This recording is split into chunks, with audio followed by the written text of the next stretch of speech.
All right, welcome to the Eric J. the Great podcast show. We got a special guest on the show today, hip hop artist, MoneyMich. How you doing? I'm good. How are you? Hey, I'm doing all right. Um, for anybody ain't never heard her music before, we're gonna play one of her songs and then we'll get into the questions.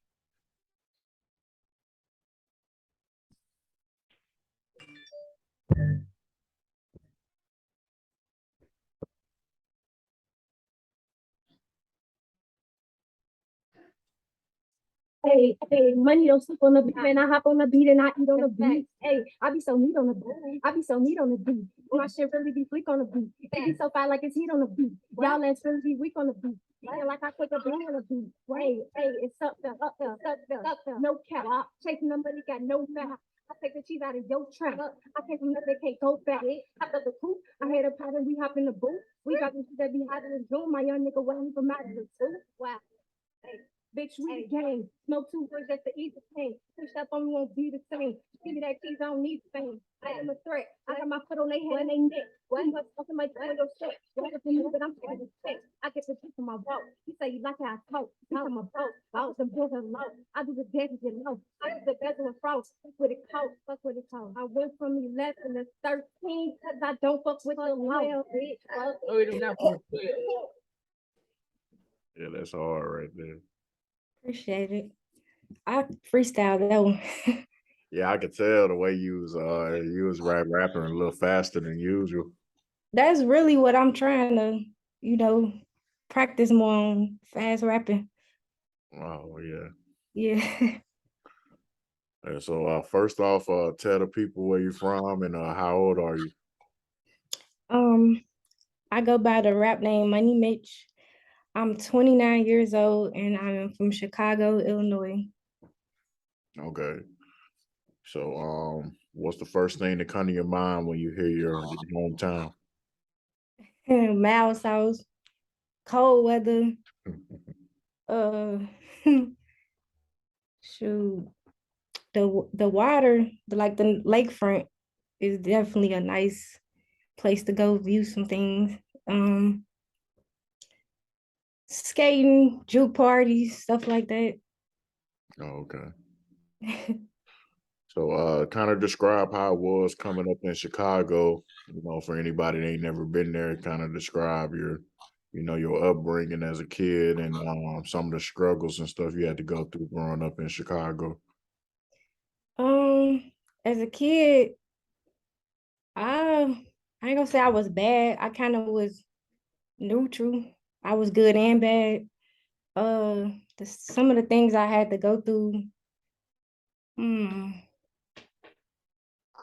fighting, the fighter like uh partying, skate rinks, stuff like that. It was my upbringing was pretty fun. I can't really speak for nobody else, but it wasn't as bad for me. Oh, okay.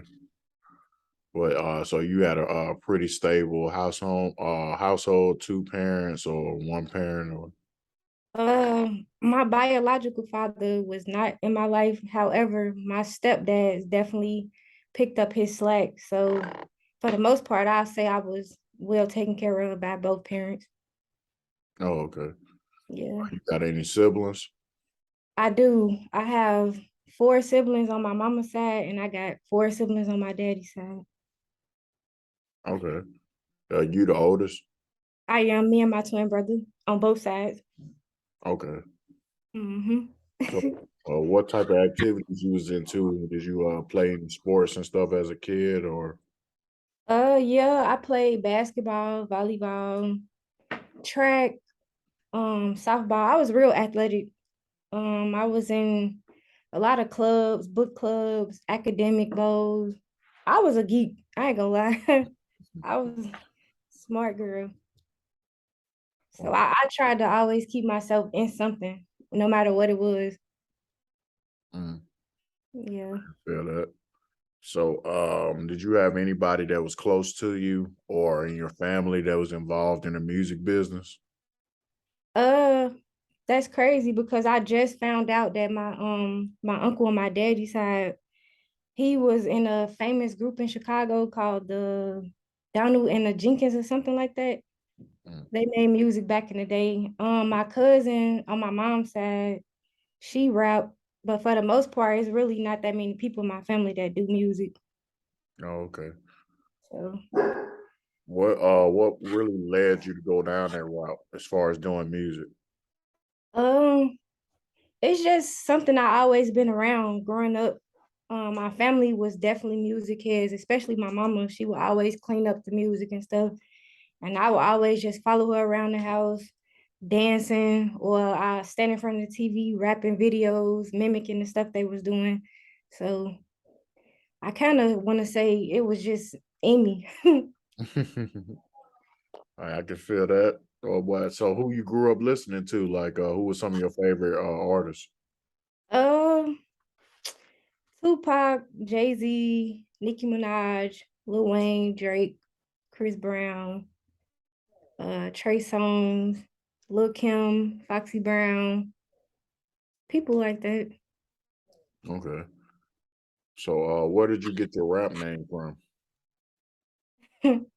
It's funny because it's really Money Mish, not Mitch, but everybody say that, I guess, in reference to paid in full. But I started calling myself Mitch and Mish in college, and I just added the money in front of it, and I just went with that. My rap name before that was Shelly Shells. That it just wasn't given. Oh, I had to switch that around. oh yeah, I can feel that. So, kind of describe your first time going to a recording studio, and was it easy for you to grab the concept when you first went to a studio and record, or was it kind of rough patch at first? At first, it was very hard because I'm a shy person, so it wasn't so much of me, rapping the lyrics. It was more so me presenting in front of everybody or going in the studio and recording in front of everybody. The very first session I ever did was with Mickey Houston. Um, Back in high school, I had a mentor and they used to just take us different places and do different things. And I don't know how we ended up in the studio, but I went with them and met Mickey. He kind of coached me on how to, rap my rap. And so the vibes, it just was like when I got home, I was just like, man, I really enjoyed that. That's something I really want to do. So I just kept pushing myself. I didn't really take it serious though until I got to college. So yeah. So, are you more of a writer or a freestyler, or a mixture of both? I'm a mixture of both because sometimes, like, especially those last minute sessions where somebody will hit me up and be like, hey, you want to go to the studio? I have to just think fast on it. So a lot of times I do freestyle because I rap like 24/7 in my head out loud. So it kind of come natural to me at times. But when I really want to, put some hard ass shit out, I'll take the time and write it. Oh, okay. So, at what point would you say you had the confidence to really know that you could pursue it? When I got down here in Alabama, when I came to college, I somebody talked me into doing an open mic because I told them I rap and I did it. Everybody was liking it, so I just kept going. Like it blew my mind how many people actually liked my songs. I was just like, yeah, I'm gonna stick with this. Kept doing open mics, and then I started going to open mics like locally around, and I've opened up for Young Dolph, Webby. Uh, I've been to a few concerts before, so Okay. So you're still independent, right? I am. And would you sign to a label if it made sense, or would you stay independent? It's kind of a yeah and no for me, but for the most part, I don't think I would. I would rather stay independent, honestly. I'd Oh, rather just do it that way. but would you do a distribution deal? A Yeah, lot, yeah, a lot of independent artists do, or at least do distribution deals just so they music can get distributed everywhere, and then Because it's beneficial in some ways. So that's an opportunity I wouldn't pass. oh, that's what's up. So when you initially dropped your first project and people was able to hear your music for the first time, how did people embrace you at first when you initially dropped that first song for people to hear? It was crazy. G Herbo shouted me out on Instagram. Of course, I was still in college, so everybody they was fucking with it. My mama called me and was like, girl, how you get your music on Apple Music? I'm just like, I don't know. Somebody put it on there for me, but for the most part, the feedback, they was fucking with it. And that just inspired me to just keep going. Okay. So I know you in Alabama right now, and but kind of describe both places as far as the music scene in Chicago and Alabama, and versus like artists collabing with each other and stuff like that too. Um, Music wise, here in Alabama, it's real easy for me to connect with other artists and work with them. Versus Chicago, it's kind of hard because first of all, everybody think they celebrities, so they be damn near want you to pay for a feature or something like that. I did a couple of songs with some Chicago artists, but for the most part, all of my features came from people from different cities and stuff like that. Mm. Oh, so would you say you feel in the music scene in Alabama more than Chicago, or is it kind of like 50-50? It's kind of like 70-30. I it felt like I came down here and just became a rapper, really. Like that was my lifestyle. Mm. So kind of list some of the artists you work with so far, and what artists you want to work with in the future. Um, I've worked with Hot Boy Ty, OG Pressure, Tata from Too Pretty, BBG J Rock, Joel's from Chicago, a couple of artists that sing, and really that's all I got under my belt. Artists I want to work with, I definitely want to do a song with Nicki, definitely Drake, Dirk. I like Gorilla Pimp. Like she got a nice little flow. I do scratches with her. I was listening to her the other day, and I was like, should I be listening to this? Because this bop, dog. Like, oh, It took me a minute. Like, okay, when that song Tomorrow first came out, like I liked it, but you know how everybody, overhype stuff and hype stuff up. So I kind of let it marinate for a little minute. Then I listened to it for myself just to, and man, I'm like, bro, this is a whole affirmation. Like she said, what she say? Ain't fucked up by no credit score. I might be rich. That's a real stuff though. Like people, Yeah, that really like, be happening. Like people don't be caring about their credit score. They be trying to get right. money. That's some real shit though. I ain't gonna lie. When Cardi, I was like, man, that was one of the hardest verses that I heard in a minute by her. I was like, she smacked that. Icing on the cake for that one. For real. Cardi got on there and just, I don't know what got into her, but she did her shit on there. I think she smacked that song because she genuinely likes her. Because you could tell, like, by the energy in the music video, like how they was with, like she really enjoyed doing that video. Mhm. So It seemed like it didn't even take long for them to collab and do that song because the original song had just came out not too long before that. And I yeah, remember, all she had to do was just remove that second verse and put Cardi verse on there. yeah, the video go hard too. Oh yeah. I had looked at the video a couple times. My favorite part of the song is when Cardi said she said she had her foot on their neck so long her foot gets stuck. I was like, she's cutting up, Hey, she had a couple of little lines. I was like, damn, she's throwing shots too. But all right. But Yeah, the video, I like the video. I just feel like Gorilla Pimp kind of opened doors for girls like me, like she just herself naturally and right. unapologetic. unapologetically. Like the video, I like how she was just doing her, like you could tell nobody was directing her, Mm-hmm. so definitely. Yeah, we have to normalize that in society in general, just not in hip hop, just because like a lot of people just be thinking that they had to put out this certain image for to be accepted and stuff like that. But once you make it to that point, like, I mean, you should want to be yourself, because it's gonna be harder to keep up a false image People, versus you would be surprised how many people can relate to the real shit that you actually going through versus what you just saying to make somebody like your music. right. Yeah, she's hard. I was telling my boy the other day, I was like, man, like she really can rap. Yeah, Like, yeah. It's the Memphis accent for me.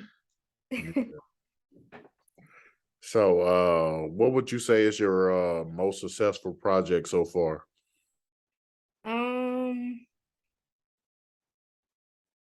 a lot of people like uh the Lick. It Mm. was kind of about a robbing somebody.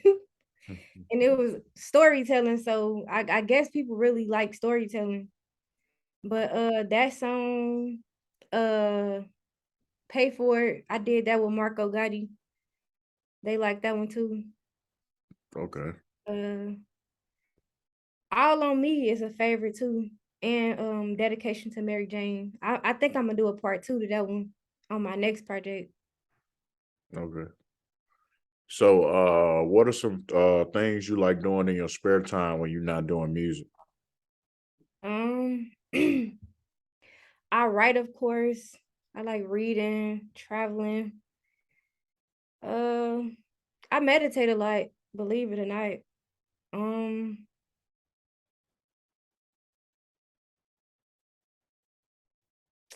I don't know. I'm really just a adventurous type of girl, really. Like I like to just do new things. Okay. So I'm always up to do something. I don't care what it is. No, I can feel that. So what are your short and long term goals as far as your music career? Um, I don't think I have no short-term goals. My long-term goals, I would definitely want to sign a distribution deal with somebody to, build my fan base. Uh, then eventually start my own label, and help other artists like me. Um, I really just want to go as big as I can with this music because it's something I'm really dedicated to. Okay. How often do you be going to the studio and laying stuff down now? Well, as you can see, I've got my own little setup, so I'm really practicing on that, recording myself. The last time I went to the studio was probably back in February. Um, I go, but it's kind of harder here because I don't know I don't know.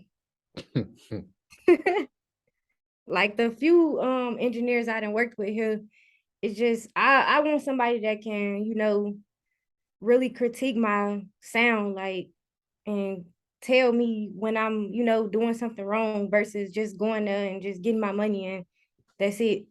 Right. So that's what I'm looking for, a real engineer that can work with me as Mm. an artist. Yeah, I can feel that.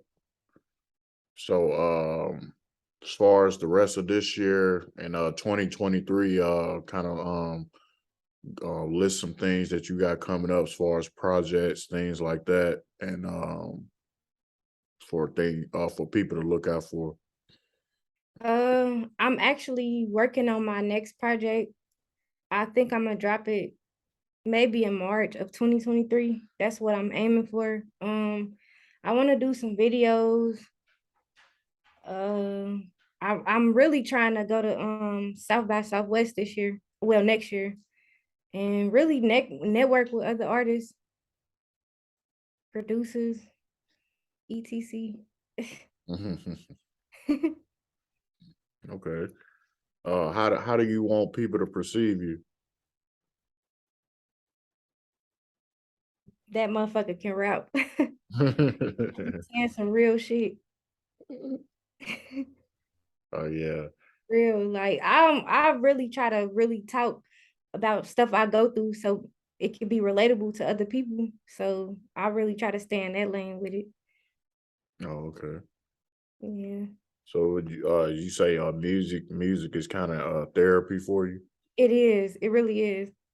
Um, I really want to be a singer, if we're gonna be honest. That's what I've been really trying to get in the habit of doing, singing. oh yeah. Well, you ever tried to play around with it and do like a mixture of both, like singing on one hook and then like rapping on it? I do actually. The last song I dropped, I was singing. Oh, okay. Yeah. But do you have anything else that you want the people to know as far as like what you got coming and things you got going on and let people know how to find you on social media and things like that? My social medias is MoneyMich, MoneyMich 773, Instagram, Twitter, TikTok, all the same. I'm open to work with any artist, really. I'm not too picky. Um, really, just whatever y'all can, do to help me, help us, then I'm with it.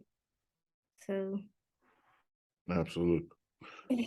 What's also you being a just starting out as an artist and things like that. For anybody that says step one that ain't even dropped the song out yet, kind of give some advice for like an artist that just started, like they ain't dropped the song out yet, they ain't got no Apple Music account, nothing. Like they just be like, all right, I'm about to rap. What's something that you didn't know that you was gonna come across that other artists would come across when they first start out, especially as a female, because I know it's like certain stuff, that a dude, if he started rapping, he probably wouldn't have to go through. practice, real talk, practice. Like one thing, my biggest pet peeve when I'm working with other artists is we get in the studio and they really don't know their verse or they not comfortable. And that's why I say practice, like get comfortable with your verse so where you know it frontwards and backwards. Uh be good with taking criticism, good or bad. Ask questions, hell, because I really used to try to do everything on my own, and it was like, okay, at some point I do need help, so I was open to that. Um, Networking, uh, TikTok stuff like that. Do all the little challenges. Just try to stay involved, really. Okay. And what's something that caught you off guard about being in the rap game that you didn't think would come about, as you started rapping? Uh, what you mean by that? Like, when you said, all right, I'm finna rap and I'm finna pursue this, what's something that you didn't know about that caught you off guard that kind of threw you for like a loop per se that you didn't you that you know because things certain things about stuff before you start actually doing it, but something that you didn't know about that just came out of nowhere. I would say you can't do it by yourself. Mhm. And money. Like, I mean, that's kind of pretty obvious, but I didn't think it was, that serious. Like, you really have to have money behind anything you do with music. Try to just, build you a team and do it like that versus trying to independently do everything by yourself because it's real hard. Mm, okay. And what's your YouTube channel? I don't think I heard you say that. It's Money Mitch 773. Okay. Yeah. But yeah, I appreciate you coming on a podcast, and anytime you want to come on, you can come on anytime. And I'll do at least I probably at least record at least once a week, sometimes 3 times a week. Yeah. I just did an episode yesterday with an artist. I'm So waiting on that. Did you drop the interview with Derez Deshaun? no, it's dropping on November 7th. Yeah, I'm waiting on that one. Well, I got a big one dropping next week, next Monday. Shawty Low Jr. Oh yeah, you told me about that one too. Yeah, Yeah, his drop on Monday. He got real deep. He talked about the last conversations he had with Shawty Low, like whole right. relationship, everything. Like, you know, Okay, I'm definitely gonna be looking forward to it then. yeah, that one, what you call it, them drop next month too. Future artists, free band test, and then DMX artists one shot deals. And I know E Blue drop at the end of this month too. He an artist from Houston, but he got song with Eric Bellinger. I love him. He a good ass singer. Oh yeah. Yeah, Eric Bellinger kind of slept on as an artist. I feel Yeah. like he's big, but I feel like he should be a little bit bigger than what he is. I don't know. I think he a better ghostwriter to me. He got a lot of behind us. He got his foot in a lot of behind the scene music, like songs I didn't even know he wrote. Oh yeah. Yeah, It's like that for a lot of people. Like my guy Vori, I do security for Vori. yeah. He don't wrote songs for Dre, Beyonce. Like he don't wrote songs for so many people before That's he what I'm trying to, cause I write for people too. I actually wrote 2 songs for this dude that I work with. Um and they turned out pretty good. I was kind of jealous because it was like, damn, I wish I could sing. Oh yeah. Yeah, that's a nice hustle though, especially if you was to like take a week or so and just go to Atlanta or something and you just run across some people, be like, hey, I'm a ghostwriter, you know what I'm saying? You run into somebody that got a name, but he ain't like the biggest, but he got a name big enough to where people know who he is, Right. then you pay you a nice piece of change, people be paying for that stuff. It's nice because a lot of people, I feel like it's a lot more ghostwriters now than ever. Like I feel like back in the 90s, like with Tupac and Jay and Lil Wayne, and then when they first came out, They they normalized it back in the day. It well they wasn't cool to do it. they really wrote there's a lot of people that really wrote their stuff, like the OGs, but now like a lot of these newer artists, you got a few that write their stuff, but a lot of people be having writers. I Yeah. didn't know Lil Yachty was writing for City Girls. I just found that out. I heard a lot of people was writing for them. Like I heard 3 people, and one of them I know personally. I actually think they should have uh let Saucy Santana be a ghostwriter for them because his music is definitely nice. Like, Oh yeah, but yeah, the thing about that ghostwriting, when you get to that level and you writing for like big artists, they make you sign them agreements and stuff. You can't even tell nobody like, hey, I wrote for this person. it's a secret. Yeah, but hey, they gonna pay you a nice piece of change though, so that's worth shutting up. I swear. I wouldn't say a word either. Like, oh, you gonna pay me $1 million to write 5 songs with this motherfucker? All right, ain't nobody gonna know about this. I don't even think Mon Duke's gonna know about this. I, yeah. But yeah, I appreciate you coming on the podcast. And this concludes the day episode. And anytime you want to come on, you know how to get in touch with me. Just reach out, or whenever you about to, drop something and you want people to know about it, you just hit me up and we can set something up. And I appreciate everybody supporting the podcast. Special shout out to all my supporters. I'm almost at 2,300 subscribers on YouTube, and I got over Good 100,000. numbers. Huh? I said that's good. Them good numbers. Oh yeah, absolutely. Yeah. I've been averaging like a little bit over 200 subscribers a month, Hmm and I got over 100,000 views on my channel now. So I'm just trying to grind and get. I think that the Raz Deshaun interview gonna do it for me when that drop. And the other one too, I ain't gonna say, but the freeway hint. Oh yeah. I have to get back with his manager because I ain't set that up yet. Yeah. But them two definitely. Yeah, I'm definitely, like I said, I love Derez Deshaun, so I'm waiting on that one. Yeah. We talked for an hour. Yeah, it was he a real solid dude. Yeah, he seemed down to earth too. Yeah, he real solid. But yeah, you have a good night, and whenever you want to come on, just hit me up. Okay, you have a good night too. Or you too. All right.